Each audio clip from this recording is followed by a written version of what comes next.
Most of you aren't subscribed. Make sure to subscribe, as it helps out the channel. Without further ado, the anime opens with our MC Aizawa Azusa, a 27-year-old corporate slave working her life away without experiencing any romantic relationships. But suddenly one day Azusa collapsed due to overworking. Appearing before a goddess as a yellow orb, the goddess feels bad for Azusa, offering Azusa a carefree life with an immortal body. Reminding Azusa that mana will be used in her new world, the goddess sends Azusa off into the highlands, starting her off with a 17-year-old body. Having been dropped into a new world, Azusa is amazed she can read this world's language, spotting a home that is vacant and free to live in. Admiring her new body, Azusa says she looks like a witch, exploring the home only to spot a field and a village nearby. Having been given a weapon and some coins, Azusa heads out, only to run into a slime. Unsheathing her sword, Azusa slashes at the slime, but the creature simply evades, retaliating with an attack but does no damage to Azusa. Going all out, Azusa slays the slime, only to notice a gem drop from it. Heading to the nearby village, Azusa learns the village is named Flata, instructed to visit the nearby Adventurers Guild for work. Greeting the receptionist, Azusa learns that Flata village is quite peaceful, with only slimes roaming the area. The receptionist tells Azusa that the gems she acquired are magical stones and can be exchanged for money, but first the receptionist checks Azusa's stats. Azusa confirms that she has the witch class with a level of 1, but the receptionist points out how lucky it is to have immortality at such a low level. Just like that, Azusa's life consists of her taking it easy, starting each day by sleeping in only to tend to her fields. When she needs exercise, she slays slimes, aiming for 25 every day, and visits the forest occasionally to acquire the exact herbs she needs, thanks to her witch skill, only to sell them to the nearby village. After indulging in the laid-back life for 300 years, Azusa is seen tapping the slimes, curious as to how strong she's grown over time. Heading into town, Azusa is well known by everyone, having frequently treated patients with her medicine and even fighting off a plague that struck the town. Grateful to be given so much attention, Azusa exchanges her magical stones, only to be asked by the receptionist Natalie how strong she is. Having not checked in 300 years, Azusa chooses to evaluate her stats, shocking Natalie when she sees Azusa is level 99. Refusing to believe she's grown so strong by defeating mere slimes, Natalie points out Azusa has an ability that boosts her experience points earned, explaining how Azusa acquired over 10 million points over time.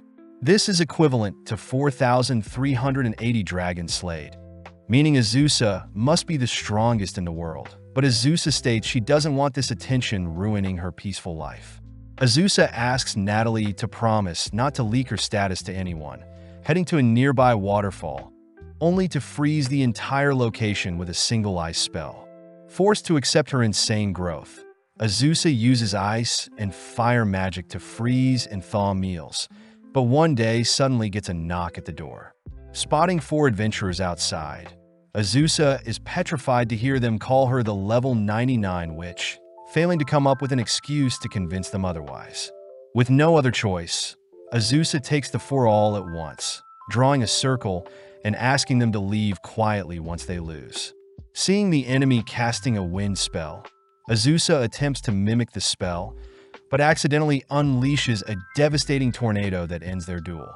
Rushing to the guild, Azusa asks if Natalie had leaked her true level, learning that Ernst the adventurer was the one who eavesdropped and leaked their earlier conversation.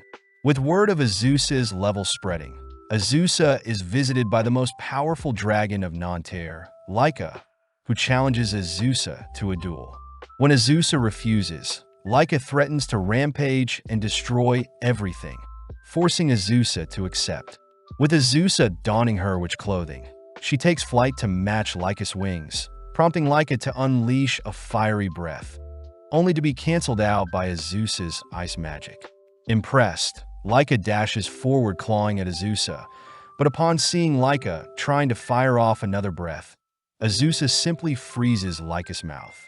Falling out of the sky, Laika runs around mindlessly, accidentally destroying Azusa's house, forcing Azusa to knock Laika down with a single punch. Glaring at Laika, Azusa orders Laika to repair her house, something Laika agrees to do, asking for permission to retrieve funds from where they live. With Azusa warning Laika to not lie to her, Laika hurriedly flies off, leaving Azusa to head into town, seeing as her house is destroyed. As the town praises Azusa for fending off a dragon, Azusa chooses to stay at the Flata village office, thankful to be given the guest house. Azusa realizes the girl serving her was a young girl she saved in the past, choosing to accept the town's kindness and head to the Keen Eagle restaurant.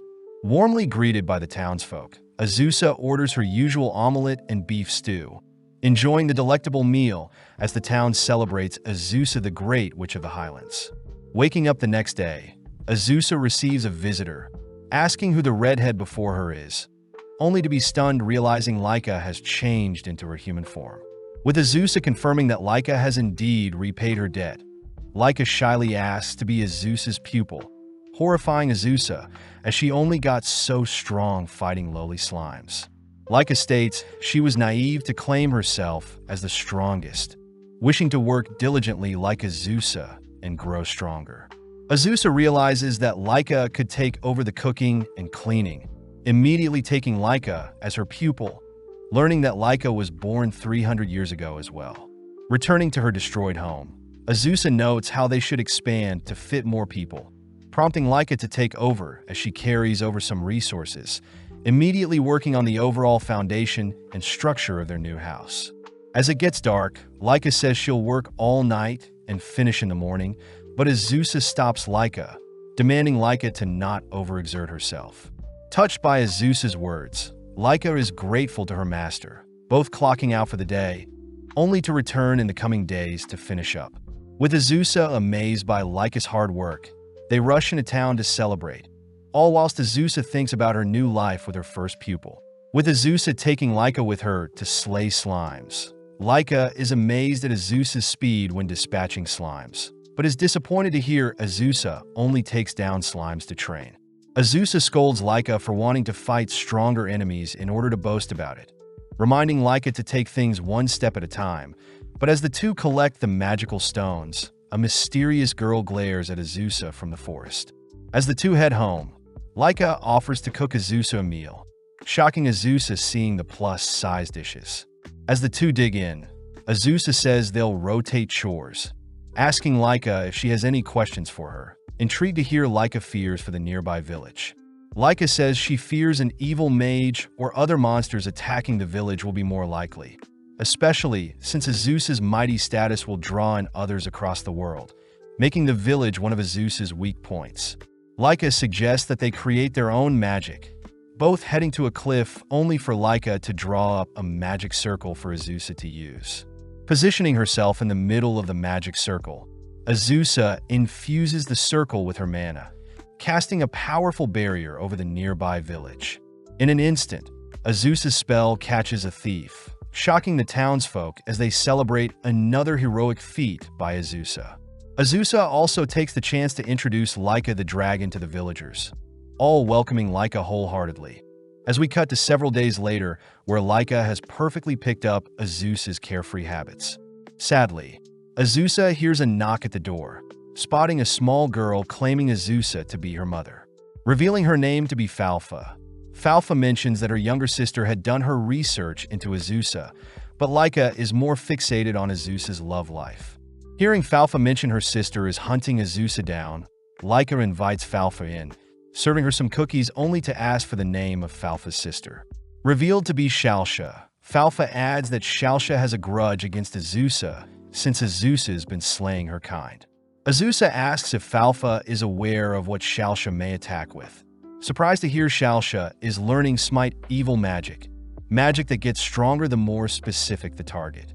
Laika says it takes decades to master such a spell, confirming that Falfa and Shalsha are both 50 years old, but suddenly Falfa states that Shalsha has appeared.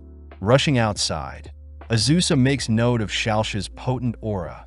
Hearing Shalsha declare she'll avenge her own death. Azusa asks to know how she infuriated Shalsha. shocked to hear that Falfa and Shalsha are made from the souls of the slimes Azusa hunts, making the girls slime spirits. Seeing as Shalsha is dead set on fighting Azusa, Laika suggests Azusa blast the girl away with a tornado, but as Azusa casts her wind magic, Shalsha easily disperses the spell. With everyone shocked, Shalsha reveals her smite evil target is specifically the Witch of the Highlands, making Shalsha the perfect counter to Azusa. Getting serious, Azusa combines a red and blue flame, blasting Shalsha with a newly created black flame, but Azusa's magic bounces off Shalsha's body. Falfa mentions how Shalsha has been saving up her mana to ensure she takes out Azusa, but her magic will run out in an hour. But seeing as Shalsha is only after her, Azusa chooses to flee for her life. Sadly, Shalsha negates Azusa's flight magic, preparing a lethal spell all whilst the others watch. With Azusa accepting her demise, Laika transforms, intercepting Shalsha's attack, declaring that no one will touch her master. As both Shalsha and Laika prepare to battle, Laika rushes Shalsha with her claws, surprised to see Shalsha suddenly faint when Laika nudges her. Having brought Shalsha back to her home, Shalsha awakens, disappointed having to rely on her enemy's kindness. Leaping out of bed, Shalsha prepares to strike Azusa down, but realizes she has run out of mana, cursing herself for being so weak.